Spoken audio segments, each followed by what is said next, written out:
Apa yang dikatakan oleh Yesus ini nampaknya sulit diterapkan dalam kehidupan kita. Betul bahwa bicara mengenai soal forgiveness, pengampunan, itu bukan satu hal yang mudah untuk kita lakukan. Acap kali kita merasa bahwa diri kita sudah tersakiti dan merasa menjadi pribadi yang paling tersakiti di dunia. Dan dalam keadaan seperti itu, kalau tidak hati-hati, iman kita lama-lama menjadi redup, bahkan mati. Bapak Ibu saudara-saudariku yang terkasih, tadi dalam bacaan Injil saya sangat terkesan sekali, dan ini menjadi refleksi bagi saya minimal. Yesus mengatakan, jika ia berbuat dosa terhadapmu 7 kali sehari, dan ia berkata kepadamu, aku menyesal, maka kita diajak untuk mengampuni. Ini satu perjuangan tersendiri dalam hidup kita, tidak mudah, tetapi kita diajak untuk selalu punya semangat lebih, semangat magis. Semoga dengan apa yang Tuhan Yesus sendiri ajarkan dalam kehidupan kita, iman kita semakin bertumbuh. Salah satu tandanya adalah kita berani untuk mengampuni diri sendiri dan mengampuni sesama kita.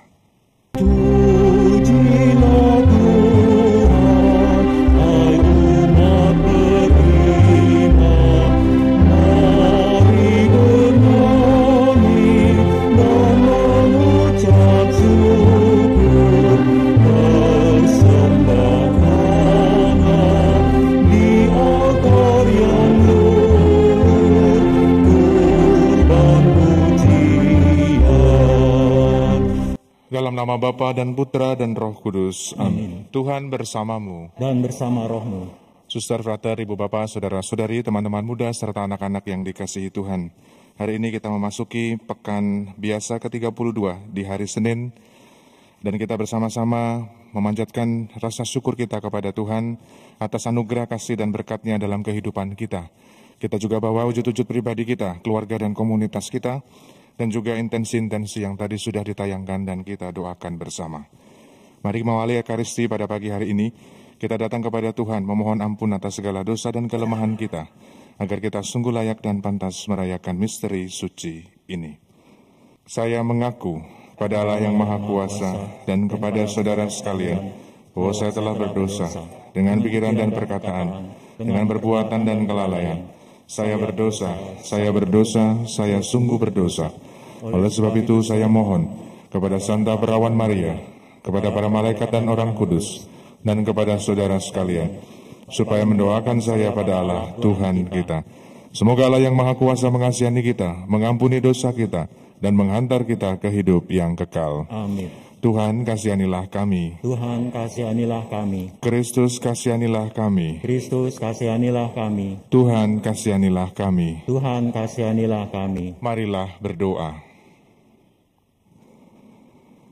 Tak jarang dalam kehidupan kami, Engkau senantiasa dan selalu menyertai dan melindungi hidup kami. Tetapi acap kali kami sering lari daripadamu. Ampuni kami ya Tuhan. Semoga melalui kasih dan berkat-Mu, kami boleh sungguh-sungguh semakin mewujudkan kasih-Mu kepada sesama kami, saling mengampuni di antara kami. Demi Yesus Kristus Putra-Mu Tuhan dan pengantara kami, yang hidup dan berkuasa, kini dan sepanjang segala masa. Amin. Mari kita bertekun dalam firman Tuhan. Bacaan dari surat Rasul Paulus kepada Titus. Dari Paulus, hamba Allah dan Rasul Yesus Kristus, yang ditugaskan memelihara iman para pilihan Allah, serta pengetahuan akan kebenaran, seperti nampak dalam ibadah kita. Jadi berdasarkan pengharapan akan hidup kekal, yang sebelum permulaan zaman telah dijanjikan oleh Allah yang tidak berdusta, yang pada waktu ditetapkannya telah menyatakan sabdanya dalam pewartaan Injil yang dipercayakan kepadaku, sesuai dengan perintah Allah, Juru Selamat kita. Kepada Titus, anakku yang sejati dalam iman bersama. Kasih karunia dan damai sejahtera dari Allah Bapa dan Kristus Yesus, Juru Selamat kita, menyertai engkau. Aku telah meninggalkan engkau di Kreta dengan maksud supaya engkau menyelesaikan apa yang masih harus diatur, dan supaya engkau mengangkat penatua-penatua di setiap kota, seperti yang telah kupesankan kepadamu. Penatua-penatua itu haruslah orang yang tak bercacat, yang mempunyai satu istri saja, yang anak-anaknya hidup beriman, dan tidak dapat dituduh karena hidup tidak senonoh atau hidup tidak tertib. Sebab sebagai pengatur rumah Allah, seorang penilik jemaat harus tidak bercacat, tidak angkuh, bukan pemberang, bukan peminum, bukan pemarah, tidak serakah, melainkan suka memberi tumpangan dan suka akan yang baik, bijaksana, adil, saleh, dapat menguasai diri, dan berpegang pada perkataan yang benar yang sesuai dengan ajaran yang sehat, supaya ia sanggup menasehati orang berdasarkan ajaran itu dan sanggup meyakinkan penentang-penentangnya. Demikianlah sabda Tuhan. Syukur kepada Allah. Itulah angkatan yang mencari wajah-Mu, ya Tuhan. Itulah angkatan yang mencari wajah-Mu, ya Tuhan. Milik Tuhanlah bumi dan segala isinya, jagat dan semua yang diam di dalamnya. Sebab Dialah yang mendasarkan bumi di atas lautan dan menegakkannya di atas sungai-sungai. Itulah angkatan yang mencari wajah-Mu, ya Tuhan. Siapakah yang boleh naik ke gunung Tuhan? Siapakah yang boleh berdiri di tempatnya yang kudus? Orang yang bersih tangannya dan murni hatinya, yang tidak menyerahkan diri kepada penipuan. Itulah angkatan yang mencari wajah-Mu, ya Tuhan. Haleluya, haleluya, haleluya.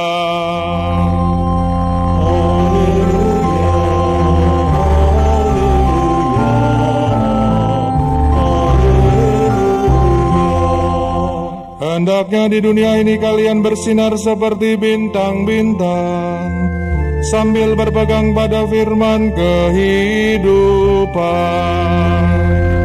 Haleluya, haleluya, haleluya.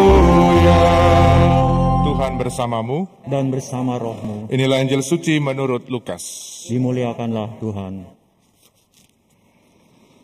Yesus berkata kepada murid-muridnya, tak mungkin tak akan ada penyesatan, tetapi celakalah orang yang menyebabkannya. Lebih baik baginya jika sebuah batu kilangan diikatkan pada lehernya, lalu ia dilemparkan ke dalam laut, daripada ia menyesatkan salah seorang yang lemah ini. Jagalah dirimu. Jika saudaramu berbuat dosa, tegurlah dia. Dan jika ia menyesal, ampunilah dia. Bahkan jika ia berbuat dosa terhadapmu 7 kali sehari, dan 7 kali ia kembali kepadamu dan berkata, aku menyesal, engkau harus mengampuni dia. Lalu para rasul berkata kepada Tuhan, tambahlah iman kami.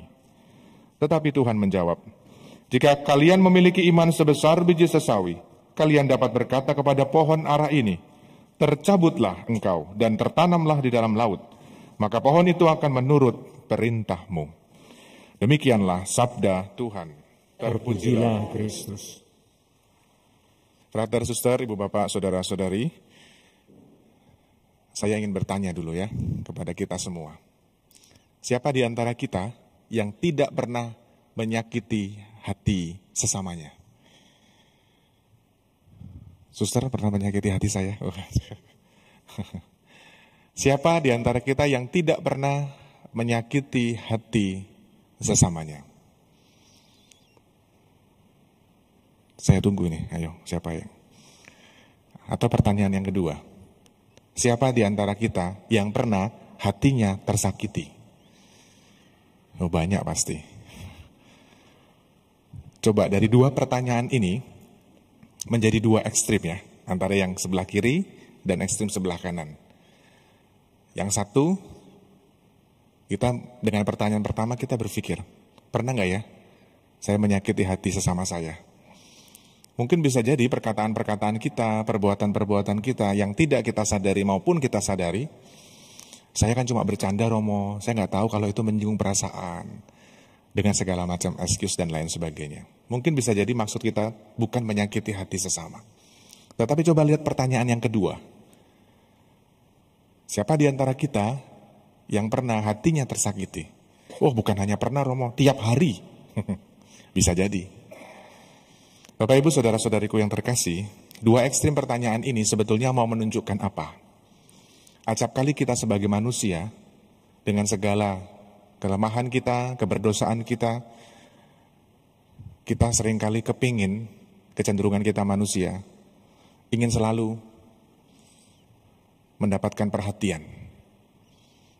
Maka tak jarang di zaman sekarang, banyak situasi-situasi yang lebih mudah kita menjadi playing victim.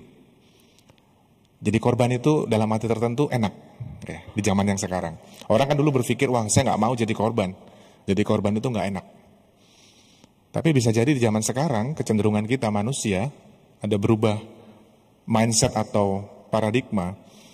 Oh ternyata jadi korban itu enak juga ya. Dikasihani, diperhatikan, dibela, dan seterusnya dan seterusnya. Kalau tidak hati-hati, dalam perjalanan hidup beriman kita menjadi pribadi yang tidak bertumbuh. Maka ketika Yesus mengatakan kepada kita, dalam bacaan Injil khususnya, Yesus mengajak kita ketika ada orang yang ingin meminta maaf atau meminta ampun kepada kita tahu sesama kita berbuat salah, kita diminta untuk mengampuni. Kalau kita tumbuh sebagai pribadi yang merasa bahwa menjadi korban itu lebih enak, menjadi pribadi yang selalu dalam tanda petik minta dikasihani, maka apa yang dikatakan oleh Yesus ini nampaknya sulit diterapkan dalam kehidupan kita. Betul bahwa bicara mengenai soal forgiveness, pengampunan, itu bukan satu hal yang mudah untuk kita lakukan. Acap kali kita merasa bahwa diri kita sudah tersakiti dan merasa menjadi pribadi yang paling tersakiti di dunia. Dan dalam keadaan seperti itu, kalau tidak hati-hati, iman kita lama-lama menjadi redup, bahkan mati. Bapak Ibu saudara-saudariku yang terkasih, tadi dalam bacaan Injil saya sangat terkesan sekali, dan ini menjadi refleksi bagi saya minimal. Yesus mengatakan, jika ia berbuat dosa terhadapmu 7 kali sehari, maka, dan ia berkata kepadamu, aku menyesal, maka kita diajak untuk mengampuni. Ini satu perjuangan tersendiri dalam hidup kita, tidak mudah, tetapi kita diajak untuk selalu punya semangat lebih, semangat magis. Semoga dengan apa yang Tuhan Yesus sendiri ajarkan dalam kehidupan kita, iman kita semakin bertumbuh. Salah satu tandanya adalah kita berani untuk mengampuni diri sendiri dan mengampuni sesama kita. Tak jarang kita mengalami kesulitan atas aneka macam tantangan dalam kehidupan. Lebih daripada itu, ada banyak pribadi-pribadi yang mengisi kehidupan kita, yang bisa jadi belum kita ampuni, belum kita maafkan. Kami mohon kepadamu ya Tuhan, kuatkanlah kami, mampukan kami dan beranikanlah kami dengan rahmat Roh Kudus-Mu untuk membawa nama-nama pribadi-pribadi, orang-orang yang pernah kami sakiti, pribadi-pribadi yang pernah menyakiti hati kami, untuk kami bawa kepadamu, untuk boleh mendapatkan rahmat pengampunan, dan kami pun beroleh kedamaian dalam hati kami. Demi Kristus Tuhan dan pengantara kami. Agunglah misteri iman kita, penyelamat dunia, selamatkanlah kami, karena melalui salib dan kebangkitan-Mu, Engkau telah membebaskan kami. Marilah berdoa.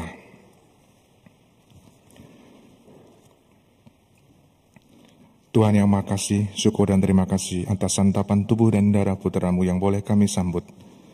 Semoga melalui santapan tubuh dan darah-Mu yang kudus dan suci ini, yang kini tinggal dalam hati kami, sungguh-sungguh memberikan hati kami yang lembut, hati kami yang rendah hati kami yang mudah untuk mengampuni sesama kami. Ajarilah kami ya Tuhan, untuk senantiasa berpegang pada kekuatan-Mu, sehingga kami pun sungguh-sungguh dapat menampilkan wajah kerahiman-Mu kepada sesama kami yang kami jumpai, dan juga kami boleh bertumbuh di dalam iman kami, dan pada akhirnya berbuah bagi semakin banyak orang. Demi Yesus Kristus Tuhan dan pengantara kami. Amin. Brother, suster, ibu, bapak, saudara-saudariku yang terkasih, terima kasih atas kebersamaan kita dalam Ekaristi pagi ini. Terima kasih kepada seluruh petugas liturgi, lektris, prodiakon, koster, pastior, tim AV, tatib, dan kita semua yang hadir dalam Ekaristi pagi ini. Mari kita mengakhiri ibadah kita dengan memohon berkat Tuhan. Tuhan bersamamu, Dan bersama rohmu. Allah Bapa yang Maha Rahim senantiasa menyertai dan memberkati kita sekalian, dalam nama Bapa dan Putra dan Roh Kudus. Amin. Amin. Saudari dan saudaraku terkasih, pergilah, misa sudah selesai. Syukur kepada Allah.